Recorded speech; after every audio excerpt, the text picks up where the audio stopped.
enlightened, not yet free, not yet Buddhas. We naturally think we are this person, body, mind.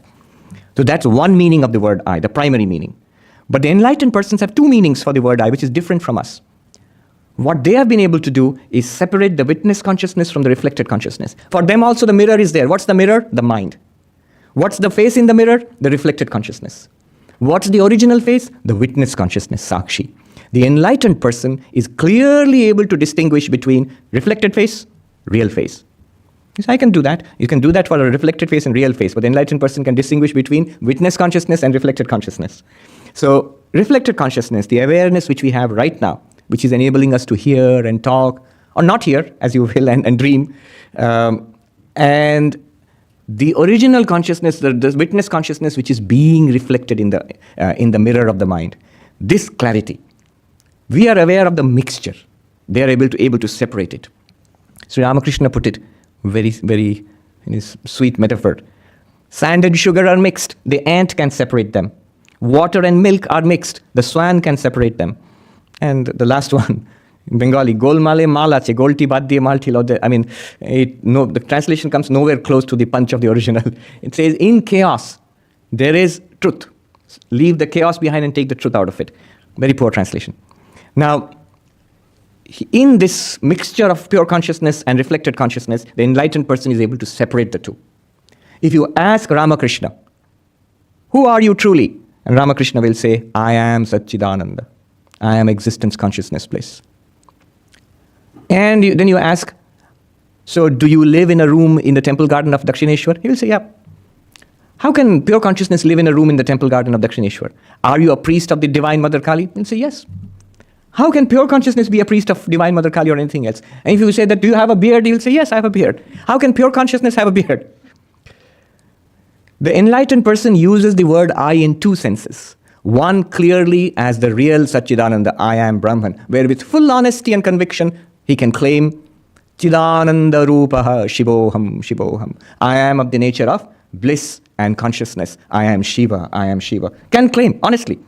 Can also claim that I have a beard and I live in the temple garden of Dakshineshwar and I'm a priest of Kali. What is he talking about then? The reflected consciousness. The awareness in that particular body mind. Clearly I'm not that. It's the face in the mirror. But I'm also aware of that. These two are the senses in which an enlightened person uses the word I. Sometimes you catch them in the transition when Sri Ramakrishna says, when you come here, bring something for this. This will be worshipped one day in households. The picture of this, when you looked at this picture. Referring to the body mind, we normally do not refer to ourselves as this. The unenlightened person cannot honestly refer to oneself as this. Will always refer to oneself as I, the mixture of pure consciousness and reflected consciousness. So the I has these three senses. Anyway, how do you to realize this? Atmanam ched vijaniyat. The Sanskrit word vijaniyat means to realize it, to know it with great clarity. Vijaniyat. How do you do that? Vedanta says, you see, we always hear Shravana, Manana, Nididhyasana. Hear these truths, think about them, meditate upon them.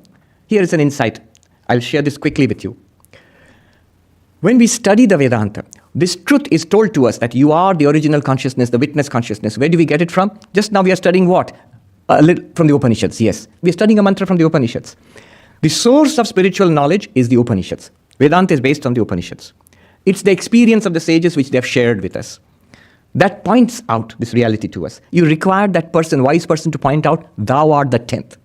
To clarify, to remove the error in the mind, somebody has to come and point it out and turn our hand this way. So who does that? The teacher and the text, they do it. Now the first problem with this is, the texts say many things. If you look at the text, the Upanishad will tell you the story of Nachiketa who went to Yama. Upanishads will tell you, sometimes in dualistic language, two birds sitting on a tree. Dva saparna sayuja sakhai. Two birds. So dualistic, not non-dualistic. Upanishads will sometimes, the Gita tells you about what to eat and how much to sleep and how much to exercise. Yuktahara viharascha. So what is it all about? This entire body of literature and all these teachings. What's the point of it? Can you tell me straight away? The point of it. So the first problem is to know the point of all of this. That's why a systematic study is necessary. What is the point of it? The point of all of this is that thou art. You are Brahman. That's the point. All the other things, the stories, the practices and everything, they're all helpful. But those are not the point of the entire Upanishads, Gita or Vedanta. The point is that you are Brahman. To get to this point is the first stage, Shravana. Shravana means hearing or systematic study. So in technical Vedantic language, the problem of ascertaining the meaning of Vedanta is called Pramana Asambhavana. Pramana means source of knowledge. Asambhavana means confusion or impossibility or contradiction in the source of knowledge. That is resolved by Shravana, systematic study and hearing. Stage 1. Stage 2. After this, after what? After understanding all of Vedanta is telling me I am Brahman. After understanding this, second problem comes. Technically, this is called Prameya Sambhavana. Confusion or a doubt regarding the subject of knowledge. What are you studying? What is the subject? I am Brahman. That's the subject I'm studying. I have a doubt about this. What is the doubt? How can I be Brahman? I am this body. I am this mind. I was born in such and such place. And this is my life story. So this is called this impossibility about the subject. The subject being that I am Brahman. I don't feel I am Brahman. I am this person. So this is removed by so much of discussion in Vedanta. Many questions are raised. You are asked to raise your questions. Answers are given. You argue it out till you come to clarity. What clarity? That the Upanishads tell me that I am Brahman, stage 1. And stage 2, now I get it. I get it. I'm clear about it now. I begin to see what they are talking about. I'm beginning to understand that. That clarity comes. This is the second stage. It's called Manana. The problem is called Prameya Sambhavana. Prameya means the thing to be known. What is to be known? I am Brahman. Asambhavana, confusion regarding that. Impossibility. I am not Brahman. That is clarified by the second stage, Mananam, which is through logic and argumentation, put forward every question that you have, any question that you have, and the answers are dealt with. Even after this, a problem remains. What has been achieved till now? Till now, I have achieved, the texts tell me I am Brahman, and I understand that I am Brahman. I understand. Here, I understand. But what's the problem now? The problem now is, I understand something here, but the rest of it, they don't obey. They go their own way. Jonathan Haidt here, who's a well-known psychologist, he's written the book, The Happiness Hypothesis. He gives the example of the Mahut, the one who controls the elephant, sitting on the elephant and the elephant itself. Now, the one who's sitting on the elephant, who controls the elephant, he can read a map and he can know I'm to go from here, point A to point B. Now, the elephant is not interested in your maps. The elephant can't read the map. The elephant will take you from point A to point B only if the elephant wants. But if the elephant wants to go and raid somebody's garden and eat the bananas, it's too strong. You can't stop it. No amount of... See, that's what happens. The intellect gets convinced. You know, all these Barnes and Nobles, you will see, full of big shelves full of self-help books. How to meditate, how to become thin, how to become happy, and how to focus, how to manage your time, and so many wonderful books. If you see those books, you will feel that life can be transformed into something fantastic within a few days, in 3 days, or 7-day course, or 21-day course to happiness. And then after some time, they don't work. I bought so many books.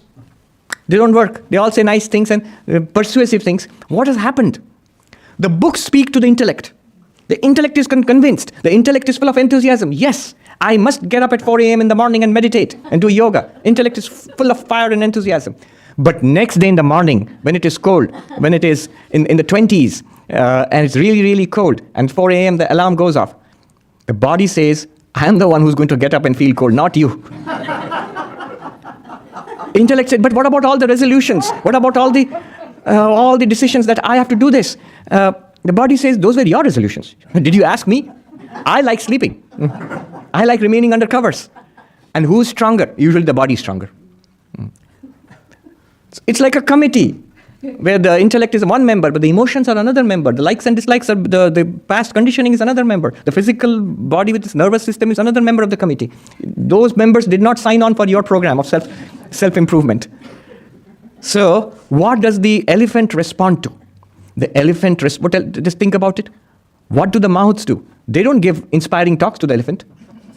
They train the elephant. And training is basically repetition. Repetition, a program of training is given.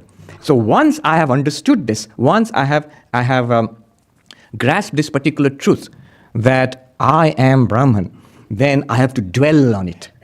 I have to dwell on it. This dwelling on what you have understood from the texts, what you are clear about intellectually. This continuous